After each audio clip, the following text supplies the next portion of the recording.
Hello there, ladies and gentlemen. Ambrose Blowford here from the Sales Mastery Company, and welcome to today's topic. Today's topic is all about us as business owners or as the sales managers understanding the 18 fundamental, arguably critical sales skills, attributes, and mindset situations for a sales team and individual to perform at the highest possible level.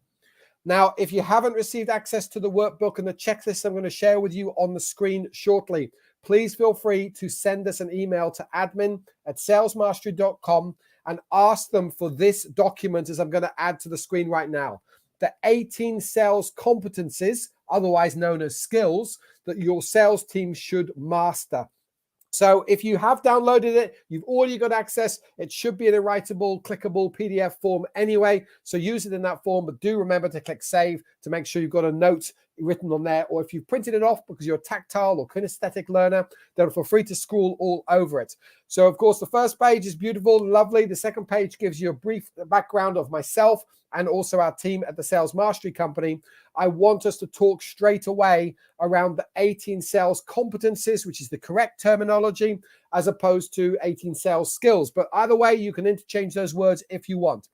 The first thing that we need to understand is you need to assess as a business owner or as a sales manager, you need to regularly, at least annually, assess your team for their confidence, for their attributes, for their behaviors, for their mindset, and certainly from their skill perspective, so that when you set in place goals or strategies, you can answer the question, yes, I have confidence my team is going to implement it. Late last night, I was coaching a company in the north part of Britain in the UK, and I literally was saying to them, when you set these goals, do you know how your team's going to perform? And the response was, no, I don't. Well, then how are you sleeping at night? And they said, well, I'm not really sleeping at night. That's why I'm asking for some help.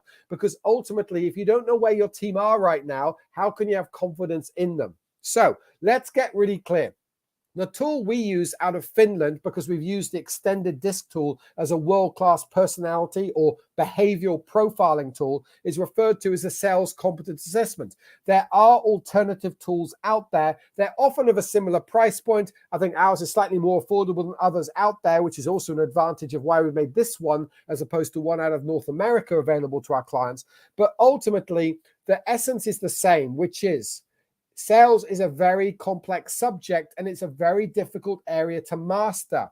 Also, most salespeople, based on their education, their training, their coaching, their experience, their industry, their upbringing, have a natural tendency to be really strong in some areas, to be weaker in some areas, and to be middle of the road in others. So any good sales coach, sales manager, or business owner should understand where does each member of my sales team sit against the 18 competencies we've got listed in front of you. Now, the reason why we're putting it in front of you is we want you to show the diversity and the complexity of the role. In fact, some of them are very obvious, the ability to handle objections, people's confidence and abilities to run presentations, people's ability to present well, but also to prospect well, also for them to be self-led and self-motivated. There's a number of different ones around there. In fact, it does show you how complex it is. The sadness for me, having done a business degree that was bilingual, is we spent a lot of time in France and the UK studying marketing. But then when you look at these areas, you realize, holy smokes, we should have dedicated a lot of time to sales development because it's just as complex and psychological as marketing. Look at it. Following the sales process is about having a prospecting process to win a new customer that might take you 3 months or 3 years to win. Whereas controlling the sales process, I'll come to you as something different. Questioning effectiveness is an obvious one, like handling objections, just like active listening. Most people claim to be amazing active listening, but this person here is a middle of the road score. So it's not the same as being amazing. People's abilities aren't always matched up to what they self-assess. Equally, critical thinking, which used to be referred to as problem solving, is a really fundamental role that a salesperson should perform, particularly if they want to be positioned as a trusted advisor. And being able to critically think under pressure is even more challenging for a human being to perform. Topics like time management are a skill development area for most salespeople. And as we've got here, 38%, This is not somebody who's naturally gifted at time management or hasn't developed the skills and knowledge. It's time management is a learnable skill. It's not something that you were blessed or afflicted with at birth of that's the way you'll always be around time management, but it tends not to be an area of forte for most salespeople. Money concept I'm going to talk about in a moment. So the first thing I want you to realize with what I'm saying right now and with a document in front of you is to say you need to realize it's a complex role, and you or your team are going to be very different from one area or attribute to the next. Then let's look further.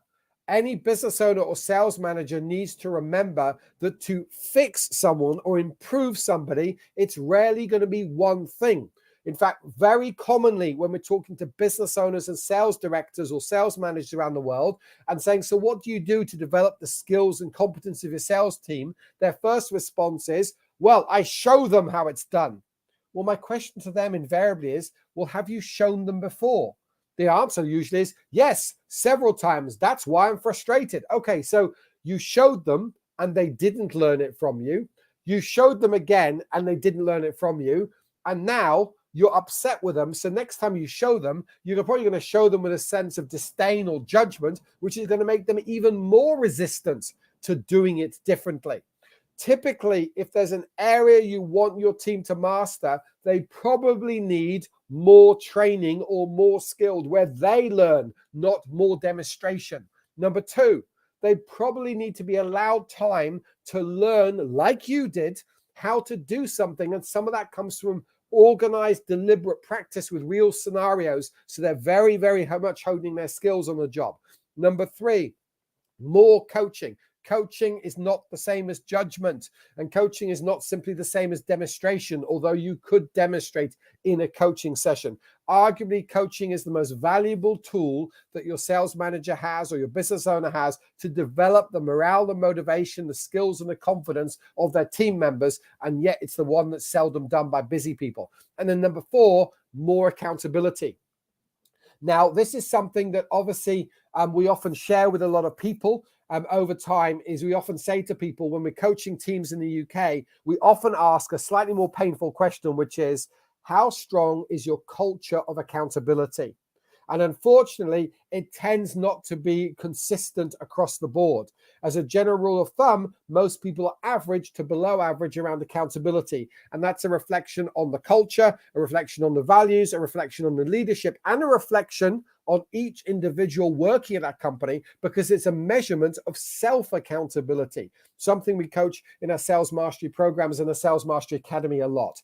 At the same time, we've got to remember the impact of varying levels of skills and confidence. So what we've got to understand is if someone's going to underperform around money concept or around controlling the sales process, around the questioning process, around the skills and competence, around handling objections, then of course the results are going to be up and down. Motivation is going to be up and down. As we know in a sales team, motivation is infectious. So if people are high, most people are high. If people are low, they bring everyone else down. So remember, there's impacts around that. And typically, if somebody is not being coached, not being trained, not being understood, not being analyzed, it puts a huge amount of pressure on the leader. Now, what I thought I'd do is to share with you right now 5 of the areas of that list of 18 that I feel most people do not fully get their heads around, whether they're the salesperson, the sales manager, or even indeed the business owner. Number one, you've got to understand the critical importance to an inbound sales process of the team's skills and abilities on qualifying. If we do not qualify out the wrong jobs, the wrong clients, the wrong opportunities, and qualify in the right jobs, the right projects, the right opportunities, we're going to waste time on the wrong things.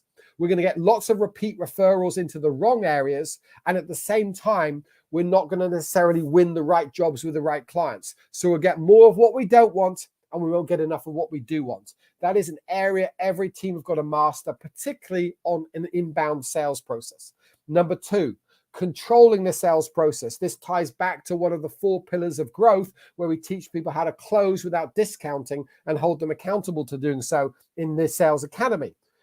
Controlling the sales process, as you'll see for the definition there, means the ability to plan for and run a meeting or conversation to achieve a pre-predicted outcome. This is something that Procter & Gamble in the UK spent a fortune on developing my skills on over 20 years ago, which is something I've managed to build my career on globally. And of course, now we teach and coach people on it.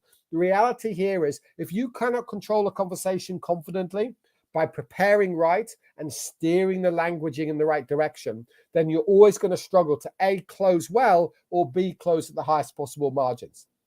Number 3, taking the initiative. If you have team members who don't naturally have ambition and take initiative, then you, the sales manager, are going to have to provide extrinsic motivation, which is external to the individual, to keep them on track. And it also means self-accountability will tend to be weak.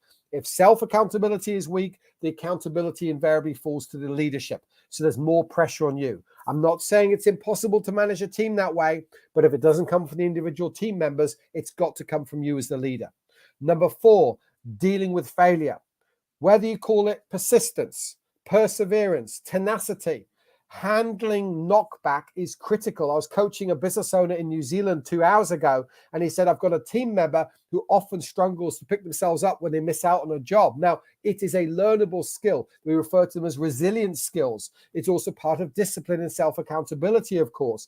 This is an awkward subject to talk about. Most people understand from Carol Dweck's research, something we've been teaching on for many, many years, that there's 2 mindsets in a human. There's a growth mindset and a fixed mindset. Someone with a growth mindset tends to think of projects and sales as there's only 2 outcomes. Either we won the client or we learned from the experience. Unfortunately, most people's upbringing in their families, in their culture, or in work, in the education sector, primary or secondary school, think either I win or I lose. And they get bashed themselves up when they lose. As a team member or as a team leader, you need to understand every person's relationship with failure, quote unquote, so that we can coach them to be more resilient and to bounce back faster. Number 5, of course, is money. Different people have different relationships with money. It's often learned in the household they grow up in. Some people are very comfortable to have conversations around $2 million pieces of mining equipment, and other people struggle to talk about $2,000. Often that comes from conditioning and experience. So if you understand how each member of your sales team has a relationship with money, you'll be able to coach them and motivate them to become more competent at having those conversations. But some people, they've got some ingrained belief systems around money that really limits their ability as a salesperson. So now let's look as a business owner, as a sales manager, about what you need to do from here. And if you are a salesperson, please share this video and share the template and workbook with your team leader or business owner so they can do something about it. Number 1, we need to understand what level of skill and competence we want each member of our team to have against all 18 factors that we've covered off today from the sales competence assessment. Number 2, we need to be honest to assess people, either by observing them on the job or by paying for them to go through a tool like the sales competence assessment. So you've now got a true measure of where someone sits against the goal of where you want them to sit. And when somebody is short against a competence or a skill that you know they need to master in their role, then we need to move into coaching or training or accountability to make sure they improve steadily over time in that area. Now, as a thank you for you setting aside time right now, we'd love to offer you a better financial investment level for you to either have your team assessed in the sales competence assessment, or likewise have that with one of our experts coaching you or them through the actual report and results they've got, so you can better plan what the next steps are going to be. So in this workbook and document, you've got a link to a better funded area for you to be able to access that and to book it in. If, however, you get stuck in the booking process or you've got lots of people you want to profile and understand and assess, then feel free to send us an email to admin@salesmasterycompany.com. And likewise, if you feel that today's topics are really useful and it highlighted a few things and you really want to have a conversation about how we can hold your team accountable, remember there's that word again, to implementing in the 4 growth areas of sales: going after new business, proactively growing your existing accounts to be the best and most profitable accounts they can be, closing without actually losing the sale and closing without having to discount, and then finally, that scaling of your inbound sales process. If you want help in that area, flick us an email or click on the link for a free scale-up call. We're here to help you. Happy to provide some free advice up front. If we can help you, we'll take you to the next stage. If we can't help you, we'll point you in the right direction without working with us directly. I've, of course, been Ambrose Blowfield. We are the Sales Mastery Company. Well done for setting aside time to assess your sales team and now understanding the 18 areas that you really want your sales team to master, so you've got a robust A team to produce consistent results long term. As always, take action.